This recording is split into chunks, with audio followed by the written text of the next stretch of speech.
Science en Fête 2009 est ici sur le village des sciences, toujours 2009, avec beaucoup d'invités qui se succèdent tout au long de la journée et notamment eh bien, Philippe Hamel, directeur fondateur de l'entreprise Zero to One Technology. Bonjour. Bonjour. Alors Zero to One Technology, c'est quoi? Alors Zero to One Technology a travaillé sur un produit qui s'appelle le Comscope et nous sommes sur un produit qui mesure et qui analyse ce que nous sommes en train de faire tout de suite, c'est-à-dire un face-à-face. On met deux personnes dans un bureau et ça se rapproche des conditions dans lesquelles nous sommes aujourd'hui, à savoir un studio. Nous avons des caméras qui enregistrent les deux protagonistes et à partir de certaines données, certaines variables, on va pouvoir déterminer si la personne que nous mesurons et analysons a les savoir-faire ou ne les a pas.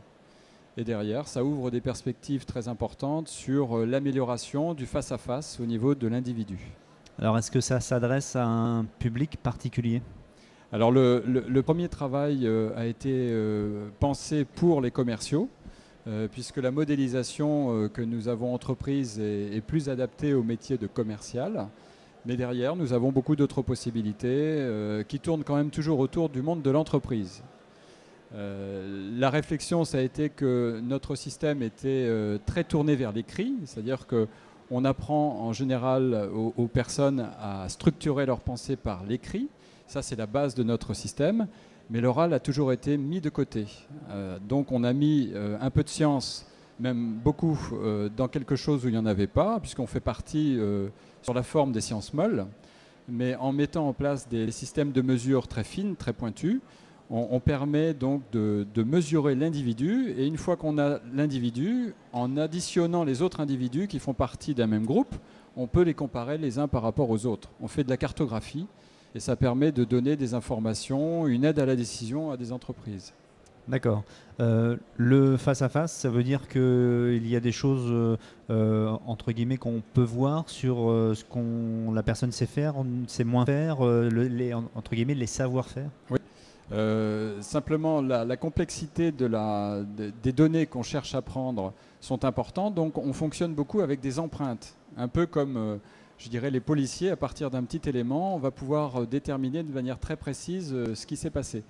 Et on travaille en fait sur des données relativement simples. Je parle, je ne parle pas. On a des algorithmes qui suivent les mouvements oculaires des personnes. On travaille également sur ce que vous venez de faire, à savoir sur les acquiescements du visage. Et tout ça mis bout à bout ou en parallèle, on va pouvoir récupérer, via des algorithmes assez importants, des données qui vont être porteurs de sens. Derrière ça, on travaille également la reconnaissance vocale, c'est-à-dire on regarde à quel moment les gens ont donné les mots-clés très importants, et ça permet encore de donner de l'information complémentaire. Alors, est-ce que par exemple un acquiescement signifie la même chose chez un individu ou chez un autre? C'est très, très généraliste ce genre de choses. C'est-à-dire que si quelqu'un est content ou satisfait, elle va plutôt avoir ce que je suis en train de faire, un sourire éventuellement, et puis un acquiescement. Donc à partir du moment où on commence à mesurer le nombre de sourires qu'on a pu avoir ou d'acquiescements dans un entretien qui a duré 20 à 30 minutes, ça peut être très porteur de sens. Donc sur le plan commercial, si on a une personne qui se met dans ces conditions-là, on va pouvoir, à partir de calculs de probabilité, donc on est sur des domaines quand même assez mathématiques, on va pouvoir donner quelque chose d'assez précis à la personne. Le tout, c'est d'arriver à l'ensemble de ces phénomènes dans un même temps.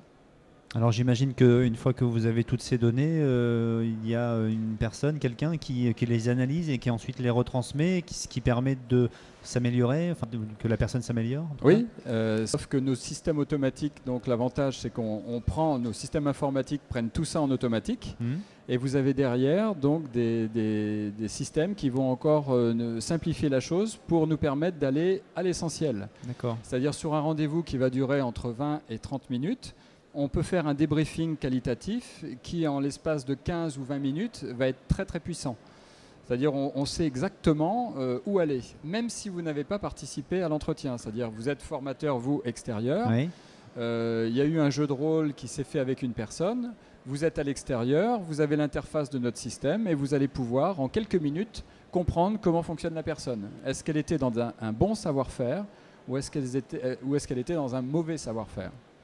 Vous nous avez dit tout à l'heure que c'était entre guillemets un peu le même système qu'ici, avec du face-à-face et puis des sortes de caméras, en fait, c'est ça? C'est des petites caméras. On travaille avec des systèmes qui sont à 25 images par seconde, donc du film normal.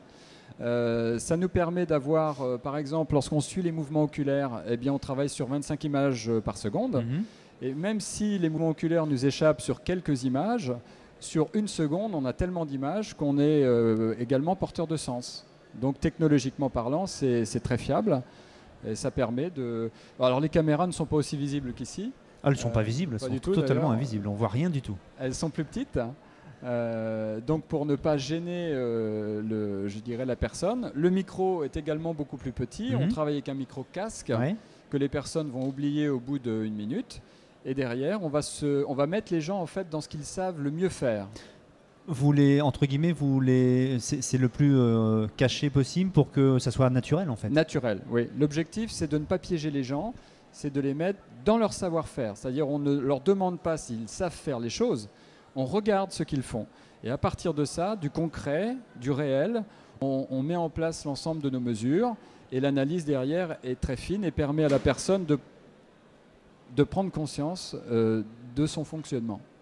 Ce système, donc, vous l'amenez dans l'entreprise ?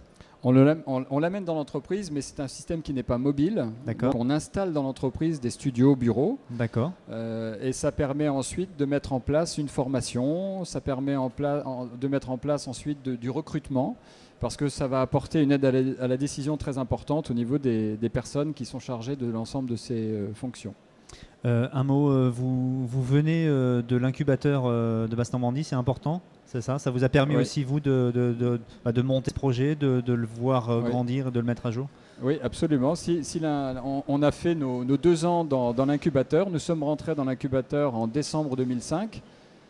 Nous en sommes sortis en décembre 2007 et nous avons créé l'entreprise en juin 2007, donc dans les mêmes phases. Et si l'incubateur n'avait pas été là à l'origine pour toute la faisabilité technologique, nous aurions du mal aujourd'hui à être présents sur les marchés.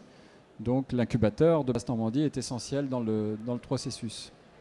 Philippe Hamel, merci beaucoup de nous avoir présenté ce système qui va se développer encore forcément, qui est amené à se développer dans les prochains mois, je le sais. Oui, on a des contacts importants avec des grands opérateurs internationaux et donc on va démarrer l'ensemble du processus de commercialisation en début d'année puisqu'on a déposé un brevet européen et international sur les concepts dont on vient de parler. Très bien, merci d'être venu ici au village des sciences. Merci, c'est moi. 0 to 1 Technologies. On se retrouve dans quelques minutes pour une nouvelle intervention et pour un nouveau portrait de ces gens qui font ici toutes les animations pendant cette fête de la science et le village des sciences 2009. A tout de suite.